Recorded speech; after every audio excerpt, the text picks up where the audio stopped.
주님이 가르쳐준 기도문입니다. 여러분 알죠? 우리가 기도한다라고 하는 것은 마치 하나님이 우리에게 뭔가를 목적하시는 것과 같아요. 목적.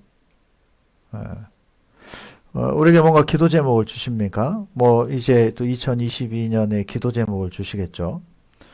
그래서 한 해 목표를 주시는 것과 같아요. 그래서 어떤 말씀을 주셨죠? 어떤 기도 제목을 줬습니까? 라고 할 때 기억을 못한다라고 하는 건 한 해를 날려먹은 거예요. 그건. 그래서 연말이 됐을 때 확인해 봐야죠. 무슨 말씀을 주셨지를 꺼내보는 게 아니라 그 말씀을 내가 얼만큼 살았지, 얼만큼 변화됐을까라고 하는 것을 살펴봐야 되는 거고 같죠.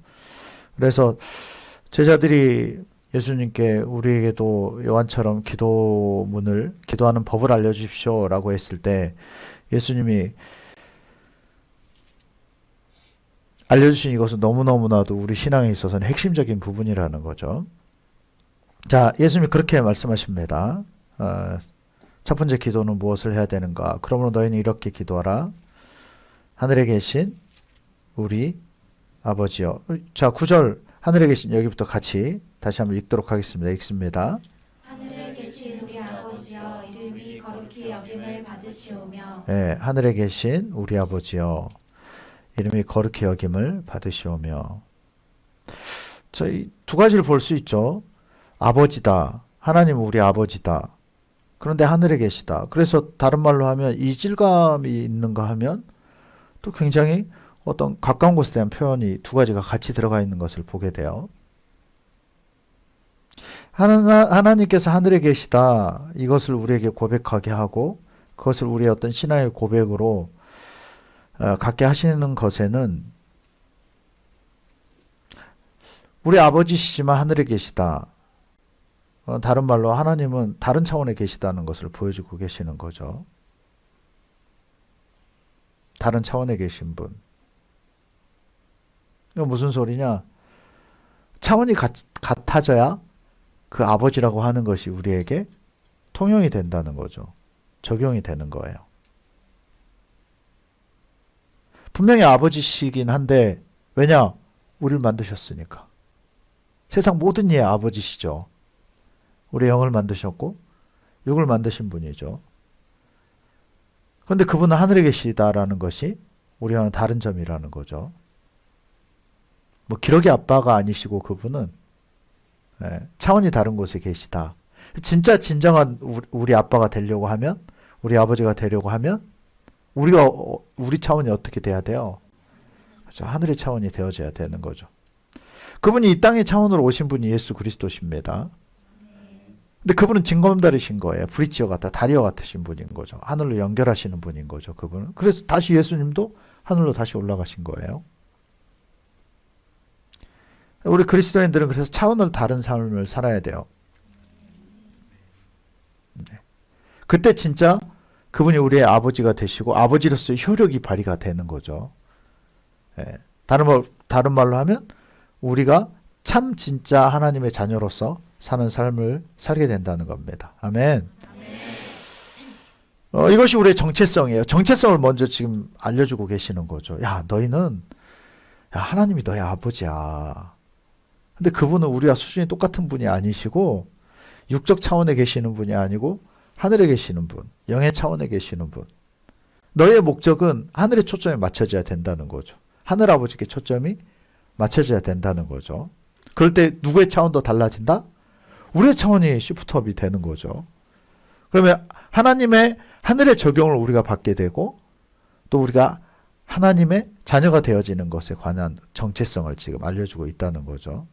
옆에 분 서로 축복합시다. 하나님의 아버지십니다. 아멘.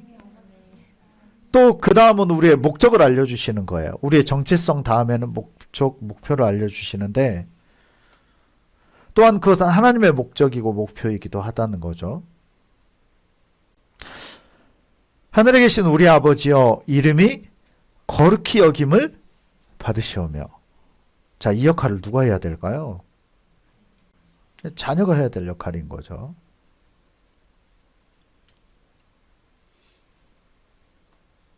우리가 하늘에 속했다라고 하는 것은, 그 정체성을 가지고 있다라고 하는 것은 하늘에 계시다라고 하는 의미에는 거룩하다는 의미가 담겨져 있는 거죠. 구별되어 있고 거룩하고. 또 그분은 우리에게 그렇게 말씀하십니다. 세상 사람이 하나님을 볼 수는 없다는 거죠. 그렇지만 하나님의 자녀는 볼 수 있습니다. 그 자녀가 누구예요? 우리라는 거죠. 하늘에 속해 있는 우리. 예. 우리의 거룩함을 보면서 하나님의 거룩함을 보고요. 하나님을 높인다는 거죠. 그 우리의 어떻게 막 밝게 빛나는 활짝 웃는 이것도 굉장히 중요하죠. 너무너무 중요한 부분이죠. 근데 우리가 빛난다, 거룩하다라고 하는 의미는 마태복음에서 자주 말씀하시죠. 그건 우리의 거룩한 삶을 얘기해요. 그 거룩한 삶을 좀 쉽게 얘기하면 어떤 삶이냐? 착한 삶이요. 선한 삶. 우리의 착함을 통해서, 착한 행동을 통해서 하나님의 자녀인 것을 보고, 어우, 저 누구의 자식이래? 이게 보겠어요. 근본을 찾는다는 거죠. 여러분 보세요. 세상에서도 유명해지면 부모에 대해서 관심을 가져요. 조명하게 되어져 있고요. 같은 겁니다. 세상 사람들이 관심이 생겨져요. 우리가 하나님의 자녀로서 사는 삶을 통해서. 어떻게 저렇게 살 수 있지? 어떻게 저렇게 특별한? 어떻게 저렇게 두드러진? 그리고 어떻게 저렇게 선한 삶을 살지? 여기에 관심이 가져지고, 그래서 찾는 것이 하나님이 되는 거죠. 아멘. 예수가 되는 겁니다. 이름이 거룩히 여김을 받는다. 그분의 이름을 거룩히 여기는 삶, 우리의 드려지는 그 삶을 통해서 그분의 이름이 드러난다는 거죠. 이것이 여러분 자녀로서의 역할이에요. 처음 우리에게 정체성으로 주신 것은 너희는 하나님의 자녀다. 아멘. 그리고 자녀로서의 역할이 있는 것을 얘기한다는 거죠. 그 자녀로서의 역할이 바로 하나는 책임감. 하나님의 자녀로서의 책임감. 하늘에 속한 이로서의 책임감. 두 번째는 자부심입니다. 책임감만 가지면 이건 어려울 수 있어요. 근데 자부심도 같이 가야 된다는 거죠. 좀 전에 여러분들이 어떤 신앙 고백을 물어봤던 것이 있죠. 그게 뭐냐면 자부심을 묻는 거예요. 자부심을 가지고 가는 사람이 있다는 거죠. 그 가치를 이미 알고, 가치를 이미 마음에 담고, 이미 경험하고, 그래서 그냥 그 자체가 너무 좋은 거예요. 가치가 높고. 책임감만이 아니라 자부심이 있는 거죠. 주의 종이라는 자부심. 하나님의 자녀라는 자부심. 이거 뭐 어디서 구할 거예요? 어디서 찾을 겁니까? 네.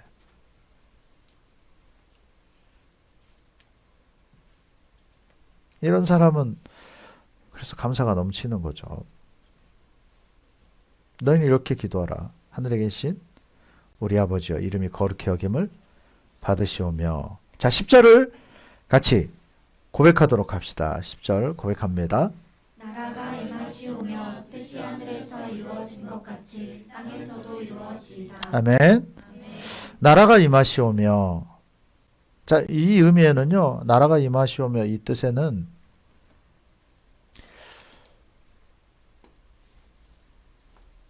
여러 가지 것으로 볼 수 있겠지만 빨리 오십시오 라는 의미가 담겨 있을 수 있고요.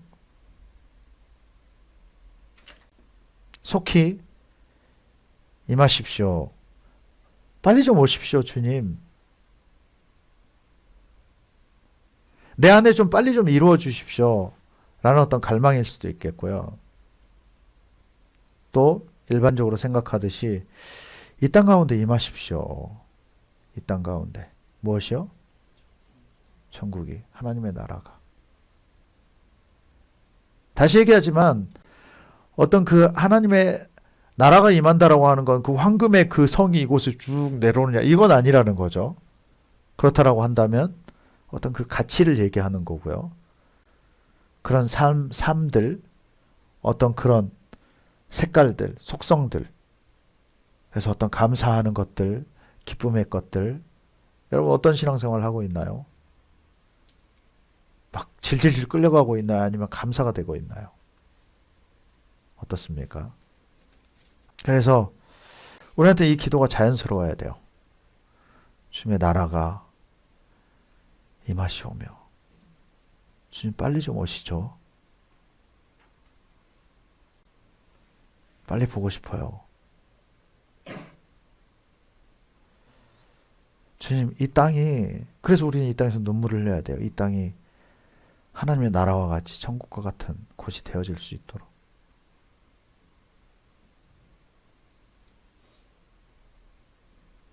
나라가 임하시오며 뜻이 하늘에서 이루어진 것 같이 땅에서도 이루어지이다. 뜻이 이 땅 가운데에서도 이루어지이다. 어디에서는 이미 이루어졌다? 그 하나님의 나라는 완벽해요. 다 준비되어져 있습니다. 근데 하나님의 방법은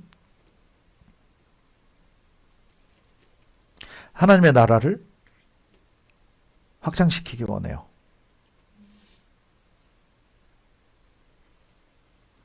왜? 이 땅까지 하나님의 영역이기 때문에. 여러분도 좋은 것 같으면 미리 준비하고요. 미리 맛볼 수 있으면 좋잖아요. 그렇지 않나요? 하나님 나라에 가기 전에 하나님은 이 땅에서 하나님의 나라를 우리에게 보여주기 원하고요. 경험하기를 원해요. 여러분, 그래야 진짜를 원하지. 그러지 않겠습니까? 그래야 진짜 그 나라가 전해지지 않겠어요? 말로만 100번 설명해봤자 무슨 소용이 있겠어요? 그러나 실제로 체험해보고 나면 사람들은 꿈이 생겨지는 거죠. 나라가 임하시오며 뜻이 하늘에서 이루어진 것까지 이 땅에서도 이루어지이다. 자, 뜻이 이 땅 가운데 이루어진다. 하나님의 뜻이 뭐죠? 하나님의 뜻. 그럼 우리가 여기에 집중을 해야 돼요. 하나님의 뜻은 의입니다. 의. 그래서 의로움이에요. 짧게 얘기하면 그분의 공의와 사랑. 그것이 이 땅 가운데 이루어지는 것을 하나님은 원하십니다. 여러분, 이것은 우리가 살아가야 할 재료와도 같아요. 기초와도 같습니다. 넘어갑니다. 마태복음 6장 11절. 자, 같이 읽겠습니다. 6장 11절. 읽습니다. 오늘 우리에게 일용할 양식을 주시옵고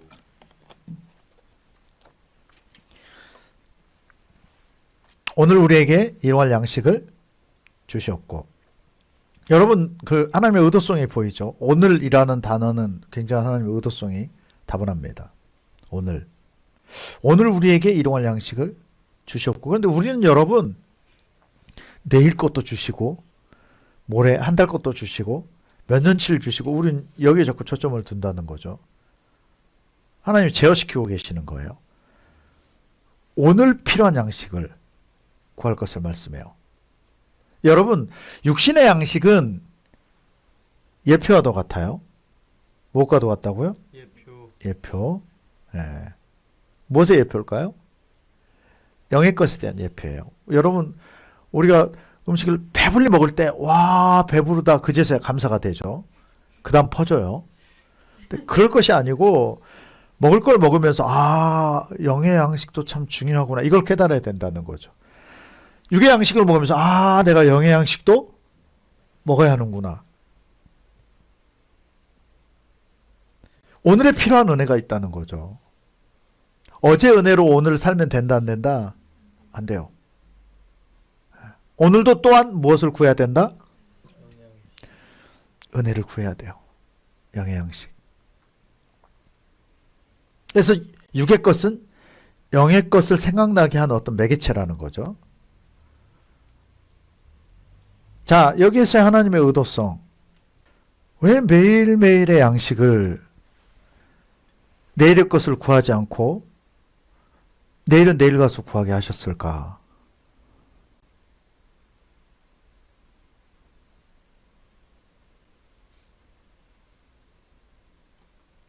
매일매일 왜 은혜를 구하게 하셨을까?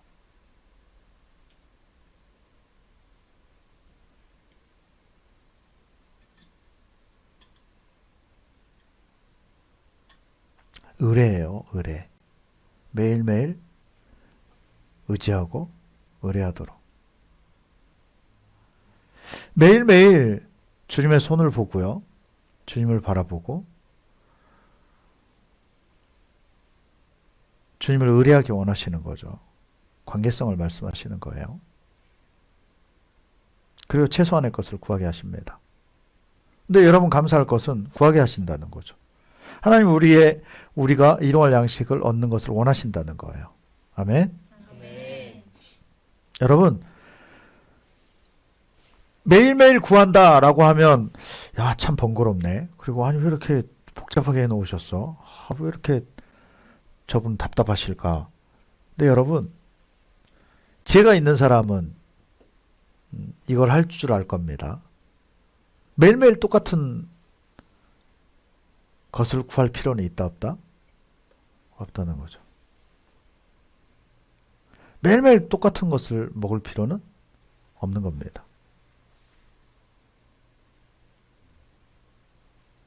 하나님 앞에 구하지 않는다라고 한다면 어쩌면 매번 똑같은 걸 먹고 있는 사람인지 몰라요. 그러나 오늘 또다시 주님 앞에 구하면 주님은 또 새로운 곳으로 내오시는 거죠. 이것이 차이입니다. 구하게 하신다는 것에 우리가 은혜를 받아야 돼요. 구할 때마다 하나님이 지혜를 주실 거예요. 그 다음에는 좀 더 나은 것을 구하게 하시고 거기에 대한 결과물을 또 주시겠죠. 주님이 보실 때 그 사람에 맞는 것들을 매번 새로운 것을 그분은 주고 싶어 하신다는 거죠. 아멘. 그래서 여러분 옛것으로 살면 안 돼요. 새로운 것을 원하십니까? 새로운 것을 구하십시오. 내일 가서 또 구하십시오. 아멘. 예, 한번 옷 사놓고 10년 입지 않잖아요, 여러분. 예, 세상도 트렌드가 변해가고 바뀌어요. 내 취향이 달라지고요. 예, 그런 은혜가 여러분에 있기를 바랍니다. 그리고 매번 그분은 공급해주기 원하시는 분. 거기에 대한 신뢰가 있기를 바라요. 자, 6장 12절입니다. 마태복음 6장 12절 같이 읽습니다. 우리가 우리에게 죄 지은 자를 사하여 준 것 같이 우리의 죄를 사하여 주시옵고. 아멘. 자, 이거야말로 정말 어떤 하나님의 고집이 담겨져 있는 것 같습니다. 하나님이 양보할 수 없는 기준을 여기에다 심어 놓으신 것 같아요. 한편으로 얘기하면 우기고 계시는 것 같습니다. 이건 뭐라고 말씀하죠? 우리가 우리에게 죄 지은 자를 사하여 준 것 같이 우리 죄도 하나님께서 어떻게 사해 주십시오. 이렇게 우리가 기도를 하래요. 요구를 하랍니다. 하나님 앞에. 그 하나님이 우리가 하나님 앞에 섰어요. 오늘도 쓴 거죠. 일용할 양식을 구하면서. 그때 주님께 그러는 거죠. 주님이 우리에게 그러시는 거예요. 야, 잘했다. 그래, 내가 너 용서하마. 그때 주님께 우리가 그러라는 거죠. 아니, 됐어요, 주님. 내가 용서 안 했으니까 나를 치십시오.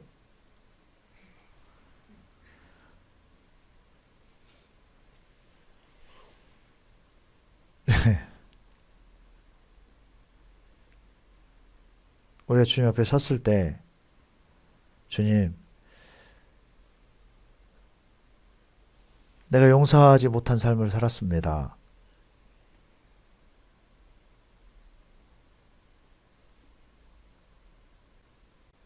나를 용서해 주십시오. 라는 차원이 아니라 우리가 매 순간순간 이걸 깨달아야 된다는 거죠. 내가 용서하지 못한 삶을 살았는가?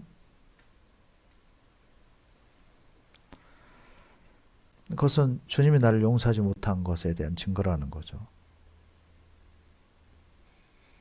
용서하고 사해줘야 나도 사함을 받는다는 거예요. 이걸 하나님이 고집하고 계십니다. 용서하는 삶을 살고 왔느냐?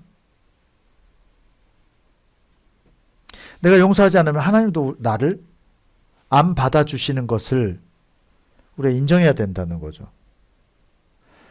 이건 정말 높은 가치를 우리에게 부여하고 계시다는 거죠. 이 말씀 이해가 될까요? 우리 스스로 그렇게 인정을 하라는 거예요. 우리 스스로 그렇게 고백을 하라는 겁니다. 내가 용서가 안 됐는가? 어떤 것에 대한 증거다? 하나님께 용서하지 못한 것에 대한 증거라는 거죠. 내가 용서받고 싶은가? 내가 하나님의 사랑을 받고 싶은가? 어떻게 하라는 겁니까? 용서. 우리가 우리에게 죄 지은 자를 사하여 준 것 같이 그냥 어떤 공공의 나쁜 사람을 얘기하는 게 아니고 나에게 실제로 피해를 입힌 사람에게도 어떻게 해야 된다? 용서해야 된다. 근데 여기서는 용서한다라고 표현하지 않고 사해줘야 된다라고 표현해요. 여러분, 우리가 깨달아야 되는 것은 우리에게는 그 권세가 있다는 것을 알아야 돼요. 우리에겐 사하는 권세가 있습니다. 우리는 풀어주는 권세가 있어요. 우리는 사해줘야 돼요. 아멘. 더 큰 차원까지 할 수 있어야 돼요. 여러분, 우리에게 진짜 하나님이 아버지가 되시고요. 진짜 천국에 이미 속한 자들이 있어요. 또 그런 여정을 가는 이들이 있고, 무슨 소리입니까? 완성은 안 됐다 하더라도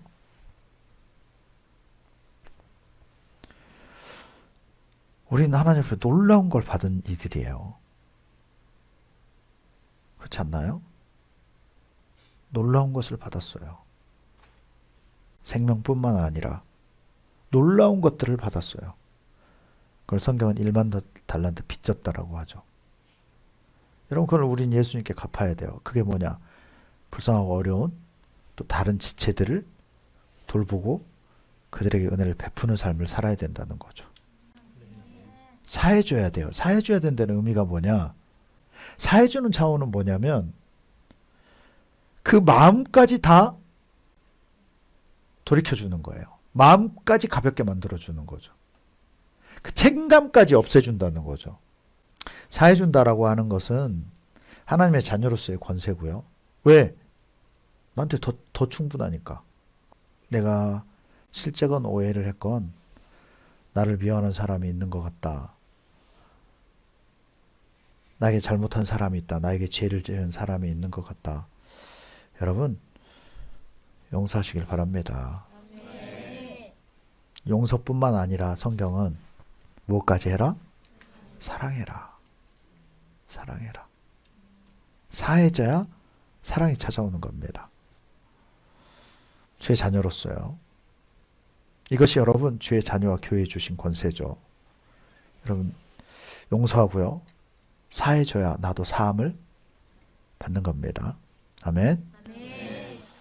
사하는 것에 대한 당위성 그리고 의무가 이 안에 담겨져 있어요. 그리고 여러분 그 안에 가치가 있습니다. 아멘. 우리가 그렇게 할 때 흘려보낼 때 하나님은 채우시는 거예요. 계속. 이게 하늘의 법칙입니다. 내가 싸잡고 있으면 하늘에서 더 이상 부어줄 수 없어요. 거기에 대한 당위성이 생기질 않는 거예요. 그러나 내가 사해주고 여러분 베풀고 나누는 것이 이거잖아요. 그래서 숙제 드립니다. 이번 주에는 여러분 마태복음 7장을 묵상해 오세요. 그래서 큐티 내용을 적지 말고 마태복음 7장 1절로 14절을 묵상한 것을 숙제로 해오세요. 내용이 뭔지 아시죠? 비판입니다. 마태복음 7장 1절로 14절. 비판하지 말라. 비판하지 말라. 이번에 이 말씀을 갑자기 이렇게 주셔서 나도 굉장히 놀라웠어요. 비판하지 말라. 우리는 그런데 비판 차원이 아니라 용서하고 사해주는 차원. 근데 여러분 반대로 그것의 반대가 비판인데 비판하고 있다라고 하는 것은 좀 전에 그 내용과는 정반대되는 삶을 살고 있다는 거예요. 하나님 볼 때 이 사람은 너무 가치 없는 사람이에요. 그래서 이 사람에게는 하나님이 그 기도조차도 들어줄 수 없으신 거예요. 아무리 일용할 양식을 구해도 그분은 채워주실 수 없어요. 왜냐? 주님과 상관이 없기 때문에.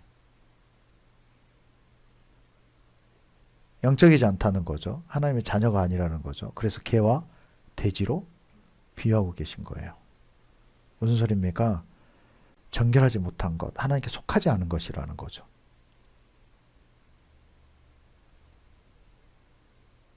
그런 이에게는 하나님이 아무리 채워주고 싶어도 아비의 마음이 있어도 부어주실 수가 없다는 거예요. 왜냐? 핵심은 이겁니다. 비판하는 자는 대접하는 자는 아니라는 거예요.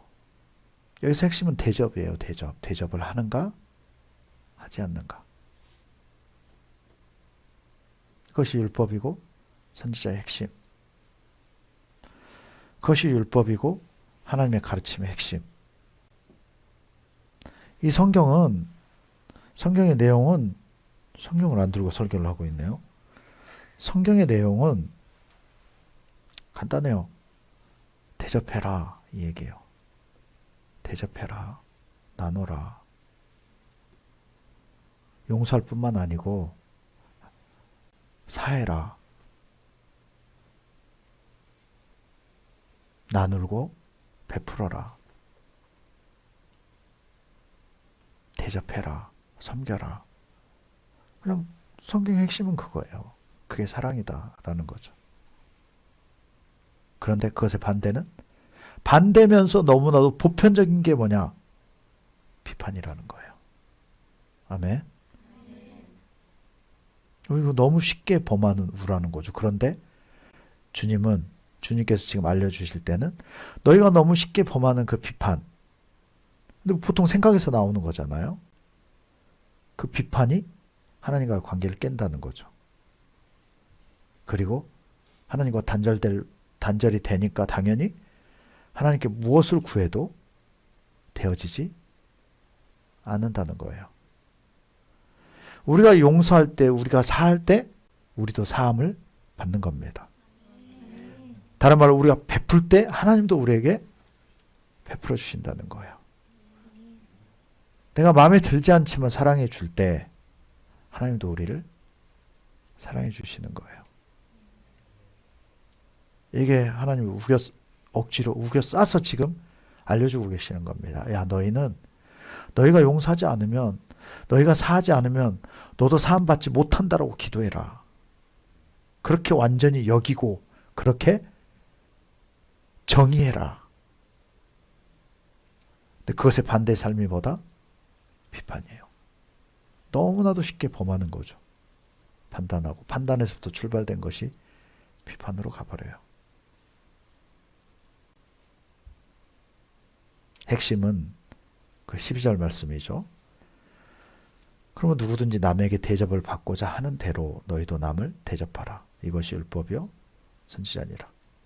여러분, 하나님께 대접받고 싶나요?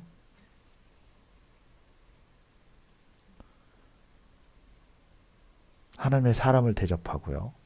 하나님의 관심 있는 곳에 대접하는 자가 되길 바랍니다. 아멘. 마지막 구절이네요. 마태복음 6장 13절. 자, 같이 읽겠습니다. 우리를 시험에 들게 하지 마시옵고 다만 악에서 구하시옵소서. 나라와 권세와 영광이 아버지께 영원히 있사옵나이다. 아멘. 아멘. 자, 시험에 들게 하지 마시옵고. 이걸 여러분 좀 더 근본적인 단어로 바꾸자면, 다른 단어로 바꿔보자면 이럴 수 있습니다. 우리를 시험에 들게 하지 마시옵고. 이 얘기를 우리한테 훨씬 더 가까운 단어로, 또 더 근본적인 단어로 바꾸면 이렇습니다. 우리를 욕심에 빠지지 않게 하시옵고. 왜? 여러분, 욕심 때문에 시험 들어요. 우리를 시험에 들게 하지 마시옵고. 더 근본적인 것은 뭐라고요? 우리를 욕심에 빠지지 않게 하시옵고. 왜? 욕심은 죄를 불러와요. 죄는 사망까지. 이 과정을 우리는 시험이라고 표현하죠. 우리를 시험에 들게 하지 마시옵고 다만 악에서 구하소서.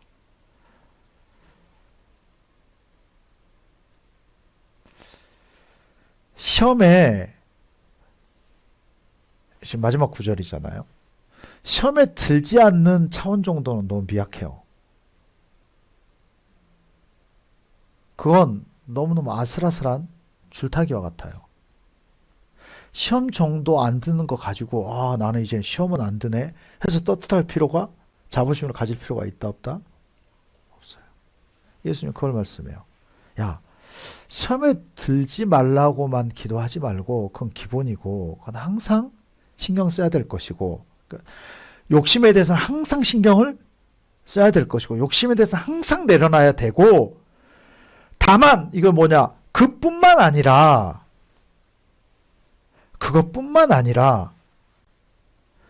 그 정도에 멈출 것이 아니라 반대로 되려 무엇에? 악에서 구하소서라는 기도를 해라. 시험만 그때그때 아슬아슬하게 넘기는 차원이 아니라, 시험만 안 들면 그냥 그것으로 감사할 차원이 아니라 더 나가야 되는데, 그게 뭐냐, 아예 그 악에서 벗어나 버려야 된다는 거죠. 그것을 구해야 된다는 거예요. 이게 시편 1편에서 말씀하는 복 있는 자예요. 겨우겨우 단계를 겨우겨우 넘어가는 게 아니고 아슬아슬하게 피해가는 차원이 아니라 구조 자체까지 바꿔버릴 수 있어야 된다는 거죠. 욕심을 구하지 않을 삶까지. 시험에 들지 말게만 기도할 것이 아니라 어디까지? 아예 악에서 너는 악과 상관이 없는 사람이 되기를 위해서 기도해라. 다시 얘기하지만 기도하라라고 하는 것은 그런 삶을 살아라 라는 의미라는 거예요. 어떤 시험에 들지 않는다라고 하는 것은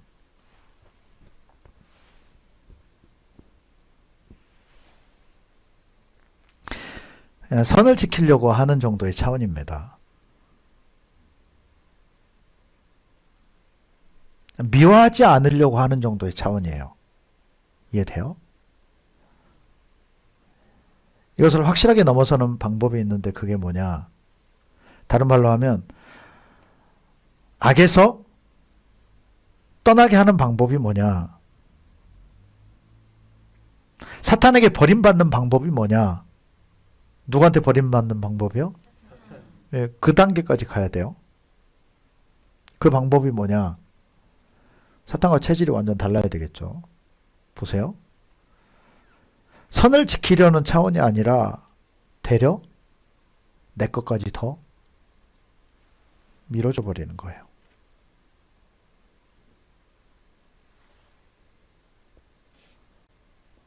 다른 말로 하면 되려 더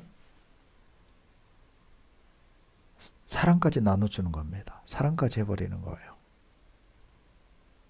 그 대상에 대해서.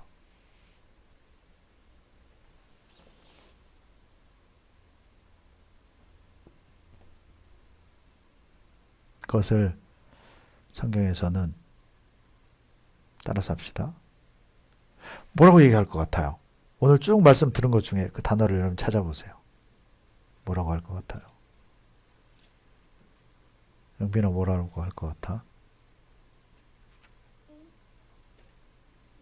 뭐라고 할 것 같아요? 자, 용서를 뛰어넘는 사함의 그 단계. 대접이에요, 대접. 대접하는 거예요. 어려워도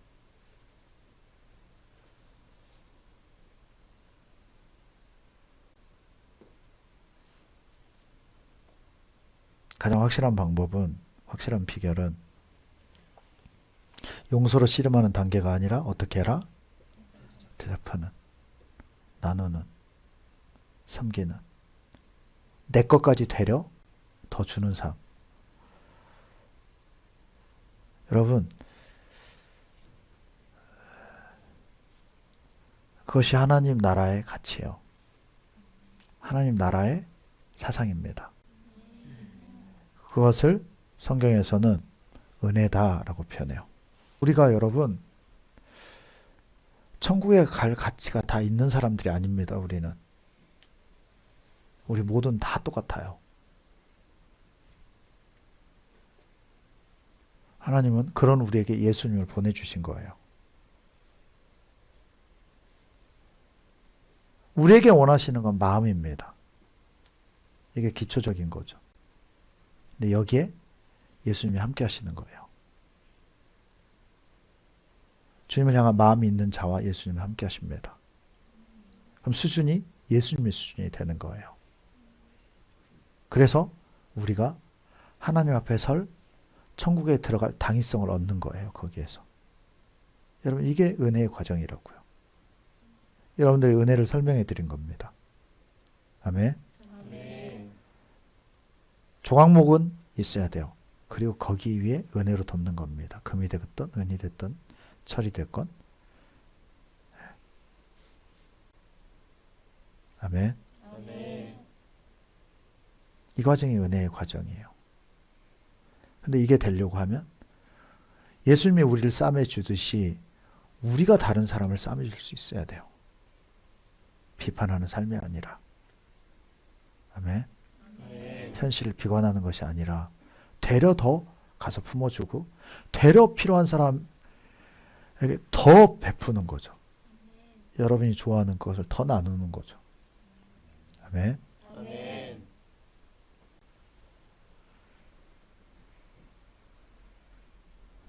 그게 예수님의 가르침입니다.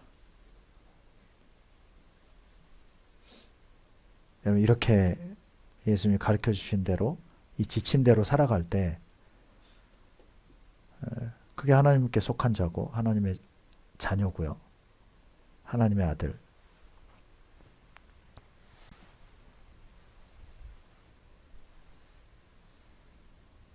또 주님을 대변하는 자. 여러분의 정체성이 명확해집니다. 옆에 분에 얘기합시다. 용서합시다. 사랑합시다.